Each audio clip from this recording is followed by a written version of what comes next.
hagi télévision benyu foro bokhi nagan fon woka télévision ma doira goma ama akumasa amute gamma ama muwara bili ni tukun samma ama fa chaîne keme tongo suli sawo sagwe décodeur yo mama tungwe tankeyama tongo nani na tongo saganu filina anu mogoye nu nani hefo wama fangi soto feba ici gamo womagi agence ne minia encore 5 anu simante musique, émission à thème. Radio Guinée est là Pour vous diffuser le meilleur. Rendez-vous chaque jour 24h/24. Êtes-vous prêts pour le décollage vers vos hits préférés? C'est parti. avec Radio Guinée 88.5 FM, la radio mère. Radio Guinée émettant de Conakry, voici RTG Midi, notre première grande édition d'information.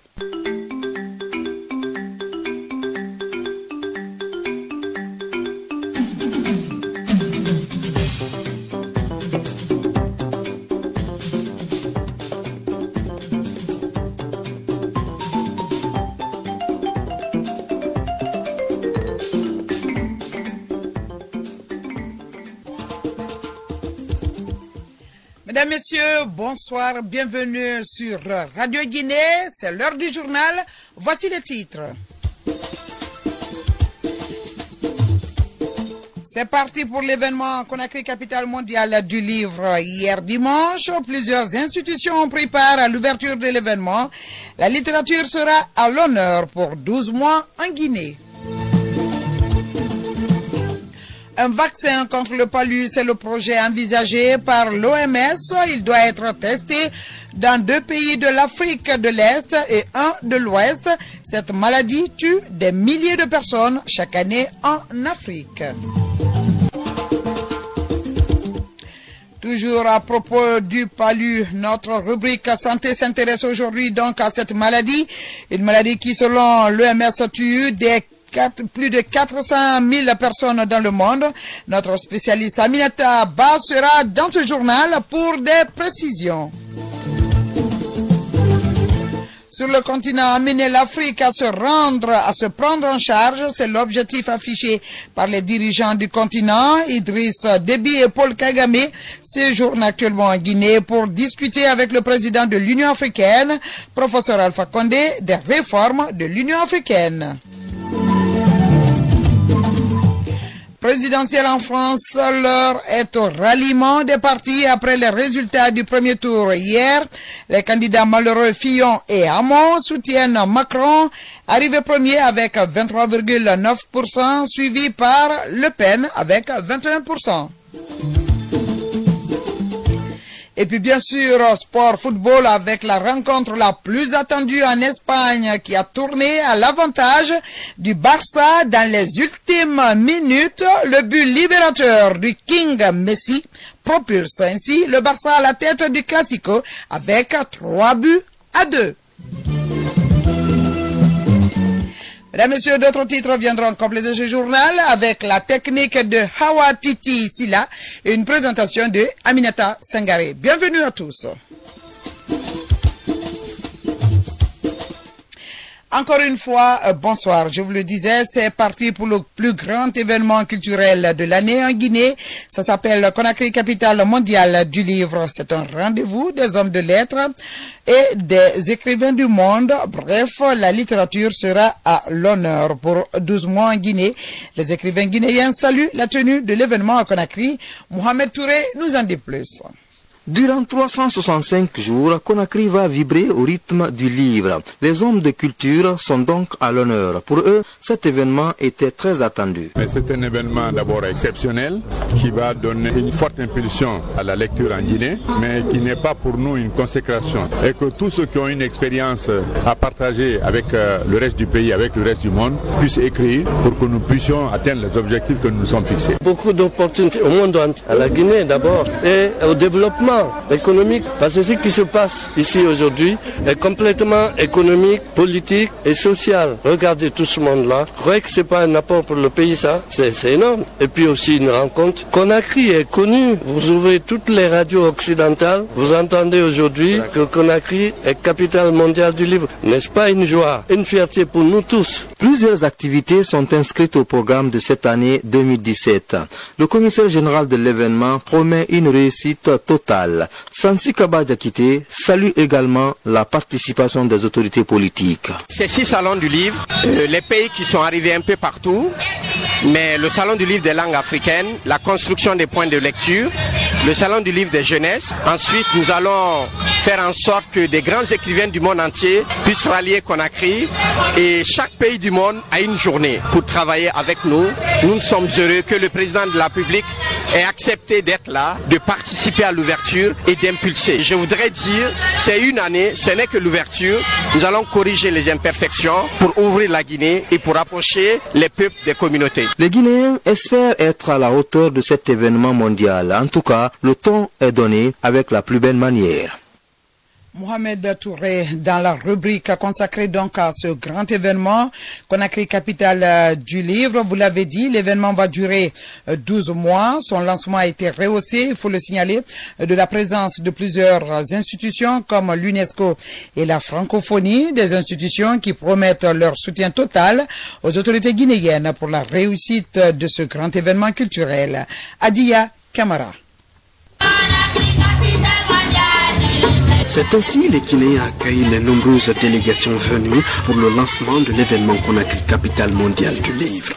Un événement qui augure de belles perspectives pour une émergence de créativité dans le monde littéraire guinéen. Durant 12 mois donc, les acteurs du livre matérialiseront la vision du livre, levier du développement, à travers toutes sortes d'activités liées à la promotion du livre et de la lecture. Edouard Matoko, sous-directeur de l'UNESCO pour l'Afrique, réaffirme le soutien de son institution aux autorités guinéennes. Les livres, l'apprentissage et la lecture sont essentiels à la vie. Le fort investissement de la République de Guinée et de son président dans la promotion des livres et de l'alphabétisation témoigne d'une vision claire de la culture et l'éducation en tant que moteur de développement, et l'UNESCO est déterminée à soutenir ces efforts. Avec Conakry et nos partenaires internationaux, l'Union internationale des éditeurs, la Fédération internationale des libraires, c'est toute l'Afrique qui est honorée. La représentante de la francophonie Noufal, au lancement de cet événement, a souhaité que Conakry soit désormais l'espace de célébration du livre et de la lecture en Afrique. Le FESPACO célèbre la cinématographie, la Biennale de Dakar célèbre les arts visuels, l'art contemporain, le Massa célèbre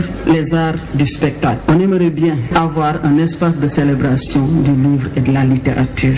Et on espère que Conakry, capitale mondiale du livre, sera un point de départ pour cet espace de célébration, sa constitution. Une idée appréciée à juste titre par le commissaire général de l'événement Conakry, capitale mondiale du livre, Sansi Kaba Diakité. Un colloque en faveur des personnes vulnérables a procédé donc au lancement de Conakry, capitale mondiale du livre. C'était au centre culturel franco-guinéen. Le gouverneur de la ville de Conakry annonce 50 millions de francs guinéens pour les malvoyants du centre de Sogué. Mabinti Kamara. Conakry, capitale mondiale du livre à 2017, c'est aussi des colloques. Ce dimanche, avant le lancement officiel de l'événement, un colloque a été organisé pour rendre hommage aux écrivains disparus, aux aveugles et malvoyants. La présidente du centre Sogué en a profité pour parler des problèmes auxquels le centre des aveugles est confronté. Delphine Zoumanigui. Les enfants aveugles et malvoyants ont aussi droit à l'instruction. Le manque de la scolarité des enfants aveugles et malvoyants représente une réelle discrimination qui ne favorise pas la pleine participation de celle-ci à la société sur la base de l'égalité des chances avec les autres. Plusieurs défis auxquels nous avons l'obligation de faire face restent à relever. Le centre est confronté à des difficultés qui sont entre autres le manque d'ouvrages pédagogiques braille, manque du matériel didactique adapté, tablettes, poinçons, type cubarisme, machine percluse. Le non-fonctionnement de la cantine en vue, manque de formation continue des enseignants. Le gouverneur de la ville de Conakry s'est engagé à appuyer le ministère des Affaires sociales à venir en aide à ce centre. Il annonce 50 millions de francs guinéens en faveur de cette couche vulnérable. Général Mathurin Bangoura. Nous sommes là pour rendre hommage à nos disparus, mais aussi demander à Madame la ministre des Affaires sociales de faire de sorte à ce que les malvoyants, les aveugles puissent être mis dans les conditions de travail. Parce que c'est pas facile qu'on ait une école comme celle-ci et qu'elle ne soit pas soutenue. Au nom de la ville de Conakry, je promets que le gouverneur de la ville de Conakry met à la disposition du ministère des Affaires sociales pour cette école 50 millions de francs guinéens. Conakry, capitale mondiale du livre, démarre avec des ambitions de faire de notre ville une capitale à dimension planétaire dans le domaine de la culture pendant une année. Vous écoutez Radio Guinée, la suite de notre journal.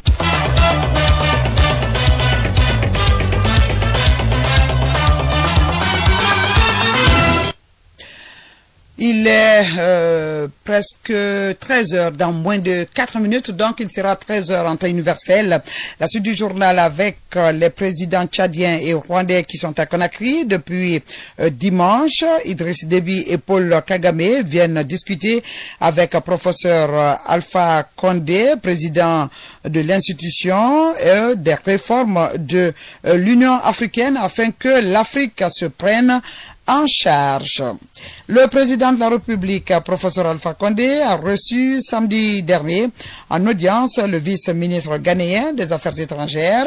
Mohamed Habib Tidjani était porteur de messages du président ghanéen à son homologue professeur Alpha Condé, président en exercice de l'Union africaine, Abdul Karim Condé, du bureau de presse de la présidence de la République. Pendant l'audience, les deux hommes ont surtout parlé du renforcement des relations de coopération entre les deux pays. Le vice-ministre des Affaires étrangères de Ghana a félicité le président Alpha Condé au nom du président de Ghana pour son élection à la tête de l'Union africaine. The meeting has to do with a special message. Notre rencontre a porté sur un message que mon président, le président de la Ghana, qui a adressé à son frère et ami, le professeur Alpha Condé, président de la République et président de l'Union africaine. Le message a porté ici sur la participation du professeur Alpha Condé à l'investiture du président de la ville du Ghana, spécialement cette année. Le mois de mars de ce mois, le président de la République de Guinée a envoyé une forte délégation pour participer à la célébration de l'anniversaire de l'indépendance de la République de Ghana. Donc il était de notre devoir, après avoir, lorsque le président a participé donc à l'investiture du chef de l'État, de son frère ami le Ghana, et puis avoir participé au 50e, a envoyé une délégation au 50e anniversaire pour l'indépendance du pays de terre. Donc il était normal qu'il vienne ici exprimer la gratitude du chef de l'État de Ghana à son homologue, le président Alpha Condé. La visite aussi portait sur le fait qu'ils ont pensé qu'il était nécessaire qu'ils viennent donner leur appréciation et leur félicitations au chef de l'État de la République de Guinée pour avoir été élu à la tête de l'Union africaine. Les relations d'amitié et de coopération entre les deux peuples, le peuple ghanéen et le peuple guinéen, viennent de loin, datent de 1958, lorsque nos deux chefs d'État ont décidé d'unir nos deux peuples. Donc en s'inspirant du passé, le président Akufo du Ghana souhaiterait donner une impulsion à cette rencontre pour aller au-delà du niveau où nos relations se trouvent actuellement.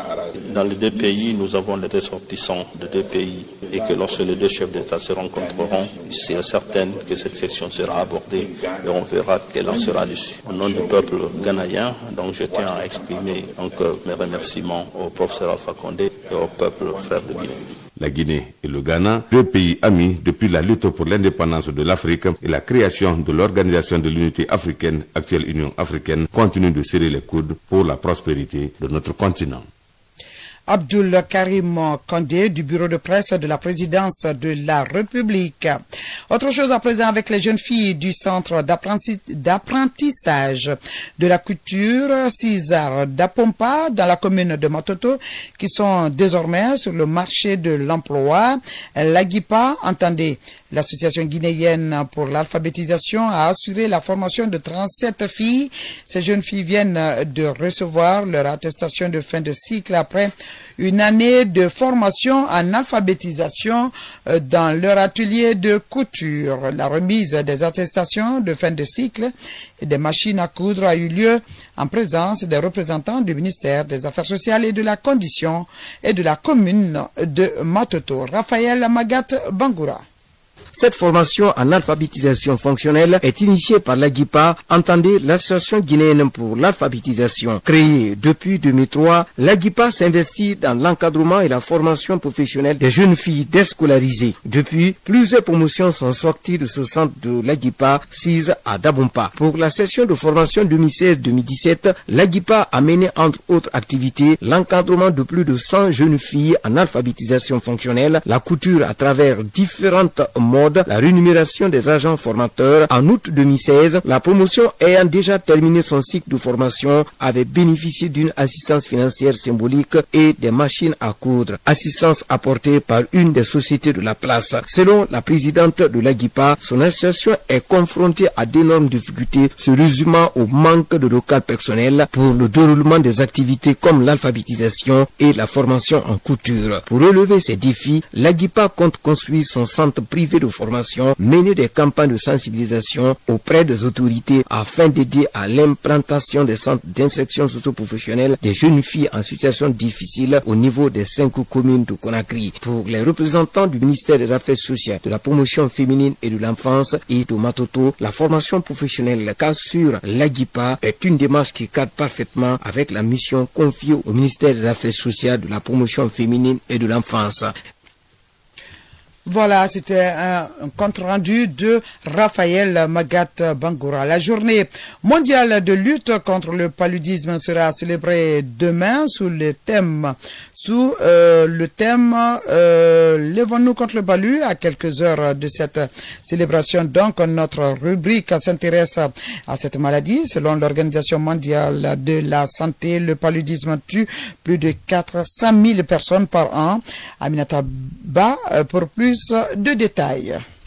Le paludisme constitue un problème majeur de santé publique en Guinée. Cette pathologie est la première cause de consultation de décès dans les régions du pays, ont indiqué les autorités sanitaires. Toutefois, la prévalence du paludisme a connu une réduction significative en Guinée. Entre 2012 à 2017, la prévalence parasitaire au niveau national est passée de 44% à 15%, soit une baisse de 65%. Le ministre de la Santé revient sur les stratégies qui ont permis d'inverser cette tendance. Ce changement est dû à un certain nombre d'interventions. Le programme national de lutte contre le paludisme était vraiment renforcé avec ce qu'il faut comme personnel qualifié et tout ce qu'il faut comme supervision de proximité. Il y a le passage à l'échelle pour l'utilisation des tests de diagnostic rapide, ce qui permet un diagnostic quasi instantané et qui permet une prise en charge précoce et efficace. Aussi, les campagnes de distribution de moustiquaires imprégnés chez les enfants de moins d'un an pendant les campagnes de vaccination et chez les femmes enceintes pendant les consultations prénatales. Donc tous ces efforts ont vraiment contribué à l'amélioration des indicateurs pour la prévention et la lutte contre le paludisme. La prise en charge du paludisme et le diagnostic sont gratuits. Dr Abdraman Diallo a mis en garde aux agents de la santé qui rançonnent les patients. Si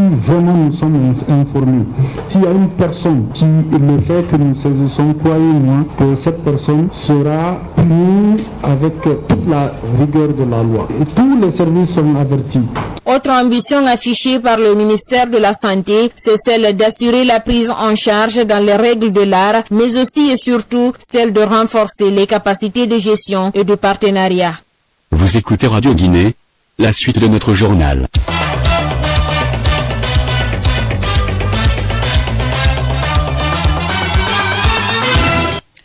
Il est 13h passé de 3 minutes à Foussé, c'est dans la préfecture de Cancan. La même heure à Faralako, à Mandjana.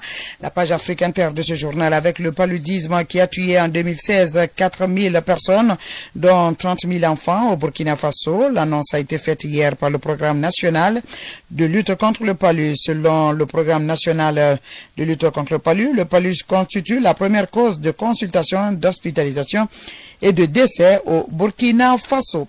À propos, signalons que l'OMS entend tester bientôt le vaccin anti-paludique le plus avancé, et ce, à grande échelle au Kenya, au Ghana et au Malawi. L'OMS envisage de faire vacciner 360 000 enfants entre 2018 et 2020. L'Afrique est le continent le plus touché par le paludisme dans le monde. Parmi les 429 000 personnes tuées dans le monde en 2015, par exemple, l'Afrique seule compte 92% des décès. Autre chose en Côte d'Ivoire, avec la chute du prix du cacao qui fragilise l'économie du pays en tant que premier pays producteur mondial.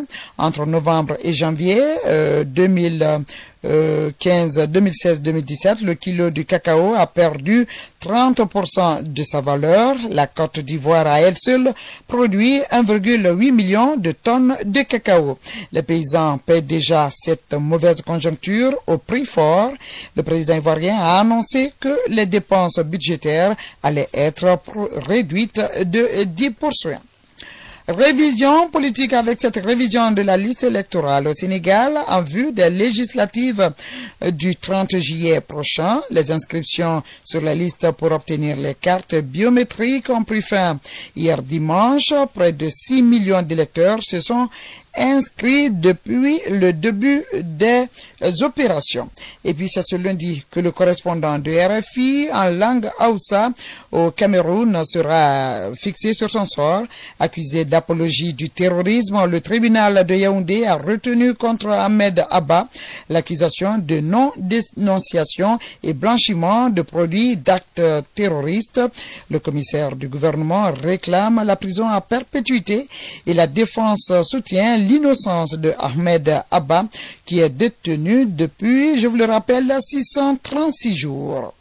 En Ouganda, 13 personnes viennent d'être inculpées de terrorisme pour le meurtre du porte-parole de la police. Andrew Kawisi a été abattu avec son garde du corps et son chauffeur devant son domicile le 17 mars dernier. Les autorités parlent d'actes terroristes. Et puis dans le monde, je vous le disais dans les titres, les Français ont voté hier au compte du premier tour de la présidentielle. Parmi les 11 candidats en liste, le centriste Emmanuel Macron est venu en tête avec 23,9% des voix. S'en est suivi la candidate de l'extrême droite, Marine Le Pen, qui a récolté un peu plus de 21% des suffrages. Le taux de participation est estimé à plus de 69%. Macron a déjà reçu le soutien de François Fillon et Benoît Hamon. Peu après, les résultats des affrontements ont éclaté entre des manifestants en colère et les forces de l'ordre un peu partout dans les grandes villes françaises. On parle même de plusieurs blessés, de plusieurs personnes interpellées et des blessés. Le second tour aura lieu le 7 mai prochain. Un second tour qualifié de finale explosive entre Macron et Le Pen. Pouvoir renforcé du président Recep Tayyip Erdogan en Turquie, une partie de la population ne digère toujours pas les résultats du récent référendum. Des centaines de personnes ont battu hier les pavés à Istanbul, deuxième ville du pays, pour dénoncer la courte victoire du oui. Une manifestation qui a coïncidé avec le 97e anniversaire de l'instauration du Parlement turc, une date célébrée comme la fête de la souveraineté nationale. En Afghanistan, c'est le ministre de la Défense et le chef d'état-major général des armées qui ont démissionné tôt ce lundi. L'information a été donnée par la présidence afghane. Ces deux chefs de l'armée afghane jettent l'éponge après l'attaque spectaculaire des talibans qui a fait plus de 130 morts sur une base militaire dans le nord du pays.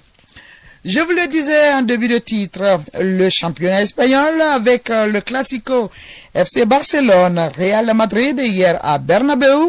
La suprématie barcelonaise affichée encore hier après son légendaire remontada contre le PSG. Le King Lionel Messi a donné la victoire à son équipe en inscrivant dans les dernières minutes de jeu le 3e but contre 2 pour Real Madrid, un doublé, il faut le rappeler pour Messi pour ce match, ce qui met ainsi le Barça à la tête du Classico. Et puis on revient chez nous pour dire que les représentants du ministère des Sports et du Patrimoine historique ont rendu visite hier à l'équipe nationale des moins de 17 ans. Objectif, communiquer sur le paiement des primes de qualification. Mamadou Yaya Diallo était de la partie. Voici son compte rendu. En prélude à la participation des cadets guinéens à la Coupe d'Afrique des Nations Gabon 2017, une délégation du ministère des Sports et du Patrimoine historique s'est rendue hier au quartier général du Sili national pour non seulement évaluer le niveau de préparation de l'équipe, mais aussi et surtout communiquer sur le paiement des primes de qualification. Le directeur administratif et financier du ministère des Sports, Amara Dabo, a parlé sans détour de la clé de répartition des primes, souvent pomme de discorde entre le ministère et les équipes nationales. La prime de qualification pour les phases finales de la Coupe d'Afrique des Nations, elle est de $3 000. Les $3 000 sont repartis comment? C'est d'abord ceux qui ont joué les éliminatoires de la Coupe d'Afrique des Nations et les $3 000 seront distribués par prorata, comme on l'a toujours fait. Je tiens à faire cette petite précision. Vous savez que les éliminatoires pour les phases finales de la Coupe d'Afrique des Nations, ça a été joué sur 6 matchs. La prime de qualification de $3 000 sera repartie à tous les joueurs qui ont participé à ces éliminatoires vont être distribués par prorata, c'est-à-dire que les $3 000 vont être divisés par 6, parce que c'est 6 matchs qui ont été joués. Ceux qui ont été sélectionnés 2 fois vont percevoir $1 000. Ceux qui ont été sélectionnés 6 fois, qui ont joué les 6 matchs, vont avoir les $3 000. Ceux qui ont été sélectionnés une fois pour jouer le match de qualification, ils vont avoir $500. Cette communication rassure et galvanise la troupe. Les combattants sont désormais fixés sur la procédure de paiement. Les autorités ont pris toutes les dispositions pour que l'équipe soit dans de bonnes conditions de travail. Pour preuve, un stage de 10 jours leur a été accordé pour le Maroc, quitte à eux de mouiller le maillot pour monter sur le toit de l'Afrique. Voilà, avec ce reportage sportif de Mamadou Yaya Diallo, nous vous disons au revoir, mais avant, le rappel des titres.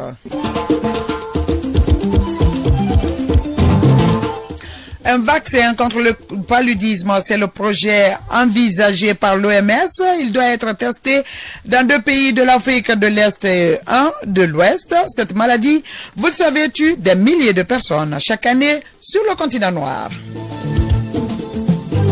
Amener l'Afrique à se prendre en charge, c'est l'objectif affiché par les dirigeants du continent. Idriss Déby et Paul Kagame séjournent actuellement en Guinée pour discuter avec le président de l'Union africaine, professeur Alpha Condé, des réformes de l'institution africaine.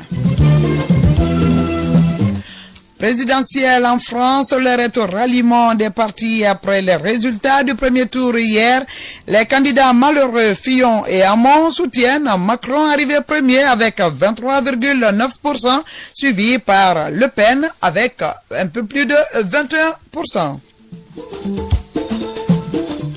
Et puis, vous le savez, en sport football, la rencontre la plus attendue en Espagne a tourné à l'avantage du Barça dans les ultimes minutes. Le but libérateur du King Messi propulse désormais le Barça à la tête du Classico avec 3-2. Mesdames, Messieurs, merci de nous avoir suivis. Il y avait à la technique Hawatiti Silla avec une réalisation signée Elhaj Mamadou Bassouma Tessema. Par ici au micro Aminata Sangaré. Tous sous la coordination de Amara Kamara. Encore une fois, merci de nous avoir suivis. Bon suite de programme sur la RTG.